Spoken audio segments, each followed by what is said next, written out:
Jesus, o homem perfeito, é o título da mensagem de hoje. Na semana passada nós tivemos a lição falando o homem do pecado, referindo-se ao anticristo. Mas hoje, graças a Deus, estamos com esse tema fabuloso, Jesus, o homem perfeito. O texto está em Lucas 2, 40 a 52, mas eu vou ler só alguns versículos. Versículo 40. E o menino crescia e se fortalecia em espírito e cheio de sabedoria, e graça de Deus estava com ele. O versículo 49 e o versículo 46. E aconteceu que, passado 3 dias, acharam-se no templo assentado no meio dos doutores, ouvindo-os e interrogando. E todos os que ouviam admiravam a sua inteligência e respostas. E quando viram a maravilha, se disse a sua mãe. A sua mãe sentiu a ausência de Jesus, porque fizeste isso para convosco, eis que teu pai e eu, ansioso, te procurávamos. Versículo 49. E disse Jesus: por que é que me procuráveis? Não sabeis que me convém tratar dos negócios do meu pai? E eles não compreenderam as palavras que lhe dizia Jesus. E desceu com ele e foi para Nazaré, depois da Páscoa. E ele lhe sujeitava a sua mãe. Guardava a sua mãe no coração todas essas coisas. O 52, que é o texto áureo. Crescia Jesus em sabedoria e em estatura e graça para com Deus e os homens. O objetivo da nossa aula hoje tem 3 fatores importantes. É expor a divindade de Jesus, explicar a humanidade de Jesus e assinalar a perfeição de Jesus. Então você veja que são temas importantes que nós temos que estudar nesta manhã. Espero que nesses 40 minutos eu possa estar dando este recado. A introdução. Esse texto aqui que li fala da humanidade de Jesus. Ele está falando da humanidade de Jesus. Porque foi a primeira vez que Jesus fala nas Escrituras. Entendam? A primeira vez, Jesus, com 12 anos, estava no templo entre os doutores, que ele fala nas Escrituras. E o mais importante é que ele fala a respeito do Pai. Por isso, o nosso ponto 1 é Jesus, o verdadeiro Deus. Vamos falar sobre essa divindade e essa deidade de Jesus. Jesus fala sobre o Pai. Para os judeus, Pai celestial, isso não existia. Quem ensinou que nós temos um Pai celestial foi Jesus no seu ensinamento aos seus discípulos. Então, Jesus, na sua oração sacerdotal, ele fala da sua intimidade que ele tem com o Pai e o Pai com ele. Essa é a intimidade que Jesus tem, porque Jesus estava aqui como Filho de Deus. E o Pai Celestial é Deus que ele havia revelado. Para os judeus, Jesus era apenas Deus. Quer dizer, Jeová, Deus é Senhor.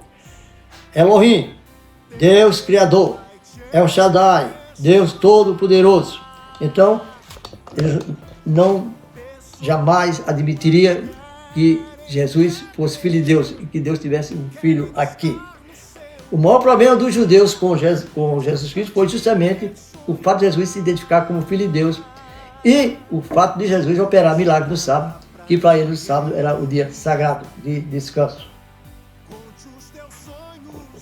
E aqui Jesus desenvolve todo o seu ministério terreno diante dessa perseguição do povo judeu, porque não aceitavam ele como o Filho de Deus. O ponto 1 da nossa mensagem, eu quero ir diretamente, Jesus, o verdadeiro Deus. Jesus, o verdadeiro Deus. Jesus, o verdadeiro Deus, quando ele fala, estou tratando das coisas do meu Pai, então ele está se referindo ao período eterno.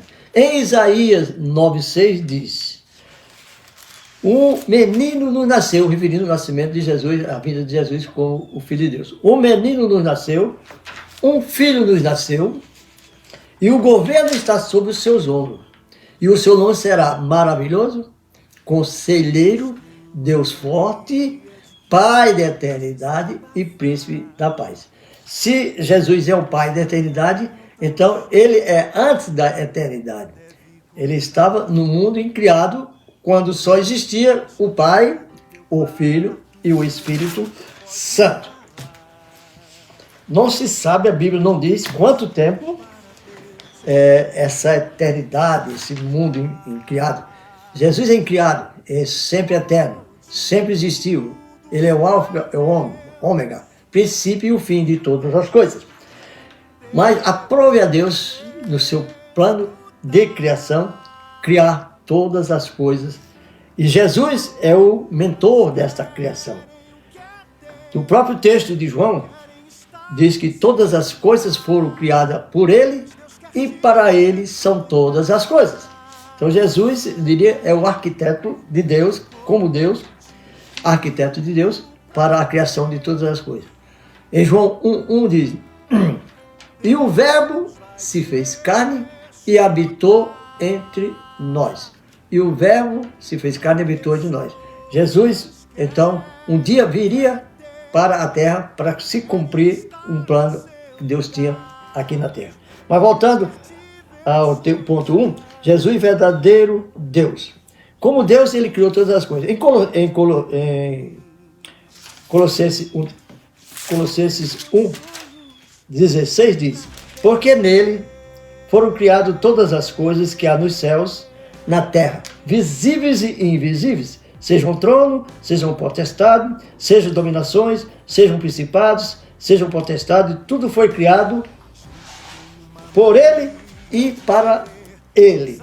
Então nós vemos que no plano inicial de Deus, em Gênesis 1, diz, no princípio criou Deus os céus e a terra. Deus criou nesse primeiro plano os céus e a terra, os anjos, os querubins, os serafins e os anjos, os 24 anciões e os anciões. E Deus, na Bíblia também não diz quanto tempo Deus permaneceu, quantos séculos, quanta eternidade isso perdurou. Mas o que se sabe, e a Bíblia registra, é de que um anjo, um querubim ungido, que é responsável pelo louvor a Deus, diz que ele se rebelou e recebeu o nome de Lúcifer. E ele levou um terço dos anjos a se rebelar. Ele queria subir acima do trono de Deus e foi projetado do monte de Deus para então a terra, e a terra sucumbiu e ficou sem forma e vazia. Então, o primeiro plano de Deus com relação à eternidade, aos céus e à terra, nós podemos concluir de que após isso é que Deus veio a criar, a estabelecer o seu segundo plano, que está em Gênesis 1:2. E a terra era sem forma e vazia, e o Espírito de Deus habitava sobre a face das águas. E Deus, então, vai estabelecer a recriação da terra e criar o homem com os firmamentos, enfim, este mundo, a atmosfera e o tempo. Então, ponto 2, Jesus verdadeiro homem. Jesus estava, como eu disse, no seio do Pai antes da sua encarnação. O Senhor Jesus estava com o Pai e estabeleceu todas as coisas, criou todas as coisas. A primeira e a segunda, os céus e a terra, e depois o mundo e o tempo e os homens. E Jesus, então, agora viria para salvar esse homem que caiu. Então houve a queda em Adão e Deus continuou o seu plano, porque Deus não tem, diz que nenhum dos seus planos são frustrados. E Deus enviou Jesus para justamente salvar o homem do pecado. Em Gálatas 4:4 diz que na plenitude dos tempos Deus enviou Jesus Cristo, nascido de mulher, em forma de homem, para exercer o plano. E Jesus veio para os seus e os seus não rejeitaram. os seus são o povo judeu. Jesus nasceu dos judeus, porque quando ele chamou Abraão, ele formou um povo para si, zeloso de boas obras, um povo que dele viesse a descendência de Jesus Cristo. E veio até Davi, de Davi, da semente de Davi, e Davi veio os pais de Jesus, e aí então Jesus veio a nós. Em Gálatas 4:29, diz que se nós estamos em Cristo, nós somos descendentes de Abraão. Então todas as promessas que foi feitas para Abraão, para o povo judeu, todas essas promessas também perduram e permanecem para nós. Ponto 1. Jesus estava no seio do seu Pai. Nós vimos que isso eu já expliquei, e Jesus então agora está entre nós, porque ele veio como o Salvador. Quando ele nasceu em Belém, o anjo anunciou, disse que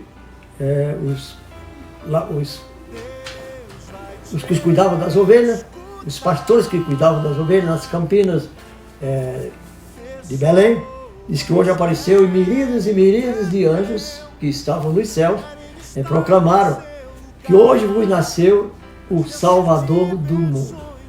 Então Jesus é o Salvador do mundo.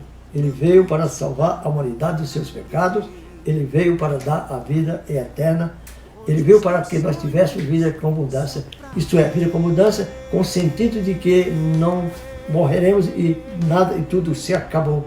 Nós existiremos e tem um plano salutar para nós, que é a vida eterna com Jesus Cristo. Ele prometeu, Jesus, quando estava presente, fez uma promessa, e essa é a promessa que eu quero que você receba de bom agrado no seu coração.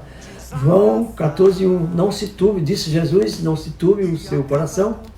Creia em Deus, creia em mim, disse ele, na casa do meu pai há muitas moradas, se não fosse assim eu não vos teria dito, vou vos preparar lugar para que onde eu esteja em vós também. Jesus está hoje à destra de Deus e está como nosso advogado intercedendo por nós. E ele fez a mais linda promessa, que só nós, os que aceitamos Jesus, nos tornamos cristãos, porque cremos em Jesus, temos a promessa. E eu rogarei ao Pai, disse Jesus, que ia preparar o lugar, mas que rogaria o Pai, enviaria o Consolador, o Espírito Santo de Deus, para que ele estivesse, através do Espírito Santo de Deus, conosco todos os dias, até a consumação dos séculos. Por isso, meus amados irmãos, Jesus é verdadeiramente Deus, e só ele poderia fazer essas promessas gloriosas, e só nós temos isso, porque Jesus é o homem perfeito, Jesus é Deus, e o homem perfeito que viveu aqui para executar o plano da redenção do homem, para que ele nos comprasse por alto preço na cruz do Calvário, desse a sua vida para que nele nós tivéssemos, morreu para que nele nós tivéssemos vida e vida eterna, derramou o seu sangue para que fosse perdoado os nossos pecados, e assim nós pudéssemos ter acesso e direito de morar lá no céu. Jesus, ponto 2, profetizado no Antigo Testamento. Ele foi profetizado desde o Antigo Testamento, para que assim o povo judeu, do qual ele viria, da semente de Abraão, depois da semente de Davi, ele viria, e o povo judeu esperava Jesus, o Messias, para que pudesse libertar. Na época, o povo judeu estava escravizado pelos romanos, e a esperança deles é que Jesus viesse, o Messias, viesse para libertar. Só que a interpretação deles é que esse Messias viria para libertar ele do jugo romano. Seria um governo natural, um governo secular, um governo em termos como foi Davi, como foi Salomão. Mas Jesus, quando veio, disse que o seu reino não era deste mundo. Jesus veio trazer o reino espiritual. Mas eles não compreenderam, não aceitaram, não quiseram e terminaram por matar a Jesus, que seria o Salvador, não só deles, como da humanidade. O plano de Deus é perfeito e Jesus veio, morreu, deu sua vida, ressuscitou e agora reina entre nós e entre todos aqueles, inclusive os judeus, que aceitaram como seu Salvador. Ele foi profetizado e essa profecia se cumpriu, graças a Deus por isso. E nós hoje estamos aqui pregando esse Jesus que encarnou, se fez homem e conquistou para nós o direito da nossa salvação eterna. Ponto 3 da nossa lição de hoje. Está ponto 3.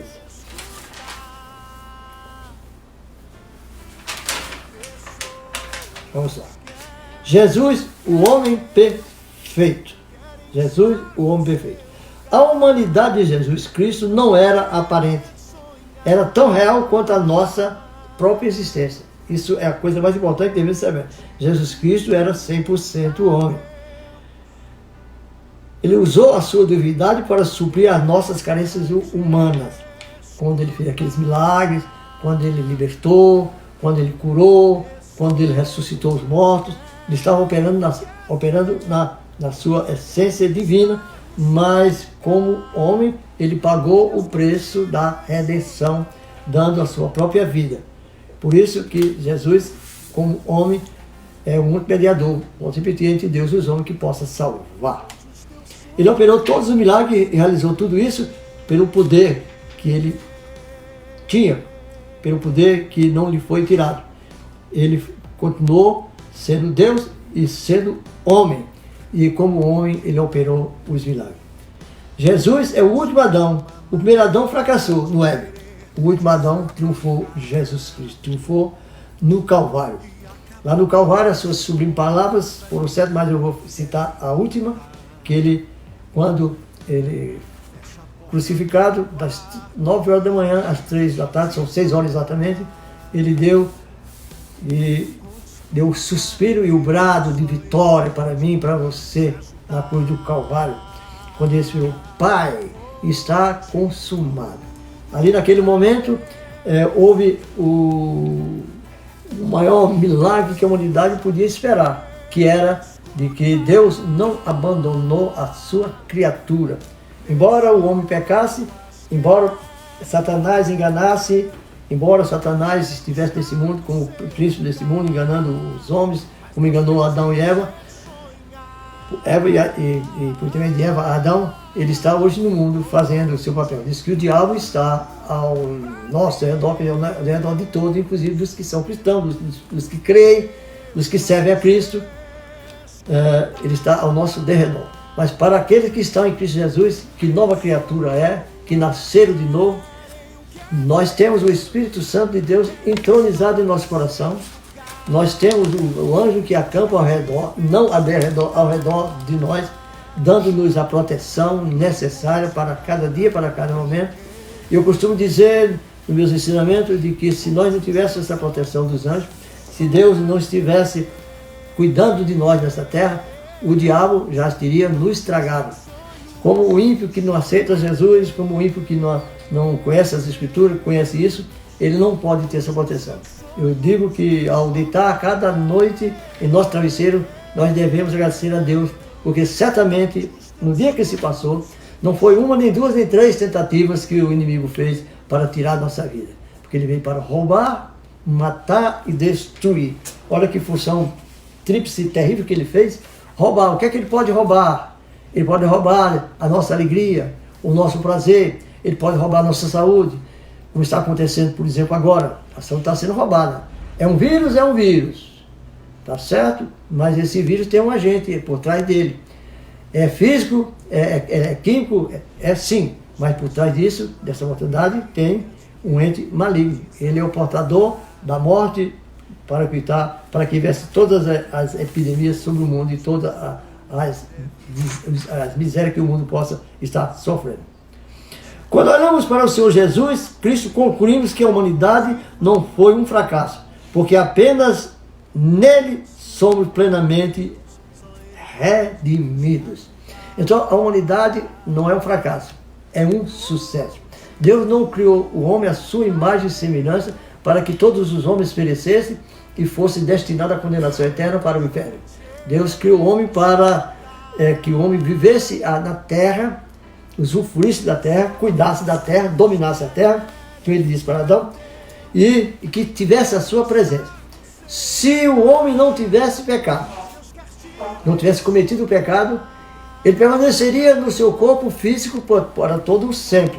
E você poderia perguntar, Deus seria capaz de fazer com que o homem no seu corpo vivesse eternamente aqui? Sim, Deus seria capaz. Mas Deus, na sua onisciência, sabendo de que o homem iria vacilar, que o homem iria pecar, ele lhe deu um corpo feito da terra, por isso eu diria um corpo provisório, Porque o que é eterno dentro do homem é o espírito e a alma.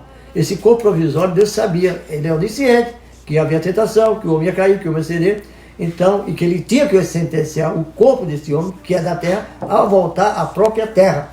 Por isso ele diz que do pó ao pó o homem voltaria.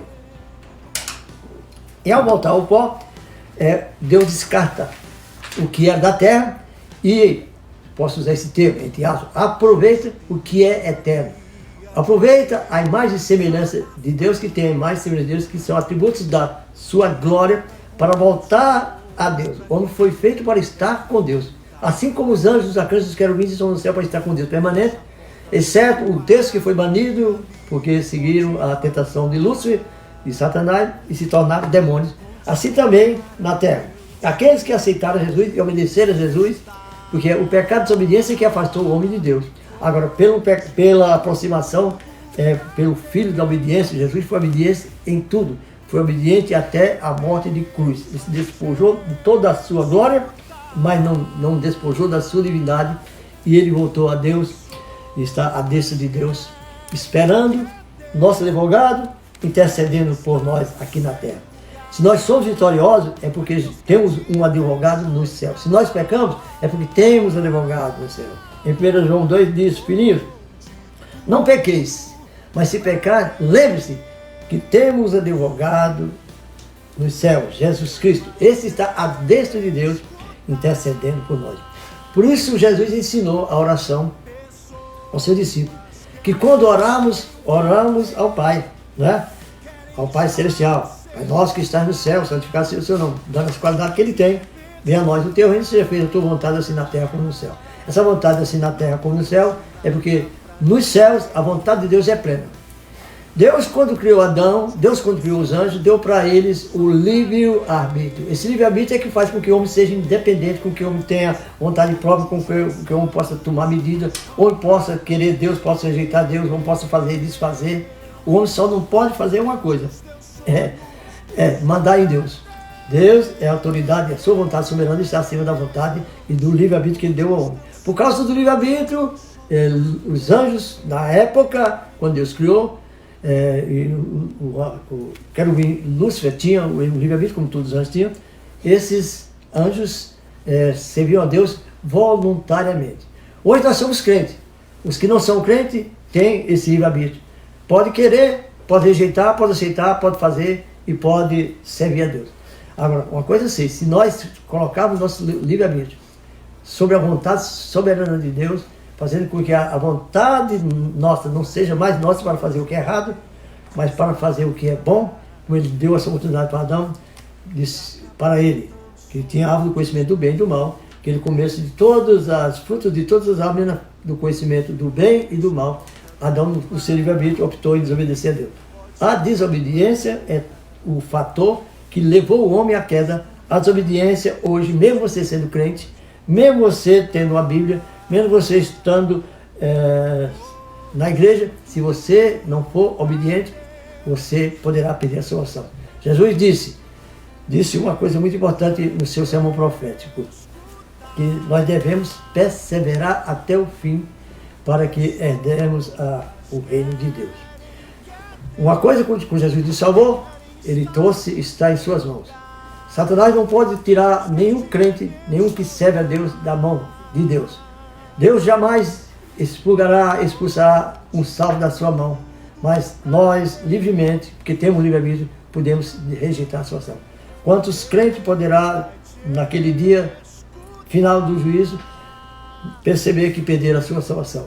Porque uma coisa é certa, nós temos que obedecer a Deus. Por isso eu quero concluir. Olhando firmemente para Jesus, o autor e consumador de nossa fé, chegaremos à estatura do varão perfeito. Viu que no texto que eu li sobre Jesus, está falando que ele crescia, o 40, o menino crescia e se fortalecia em espírito, cheio de sabedoria, e a graça de Deus estava com ele.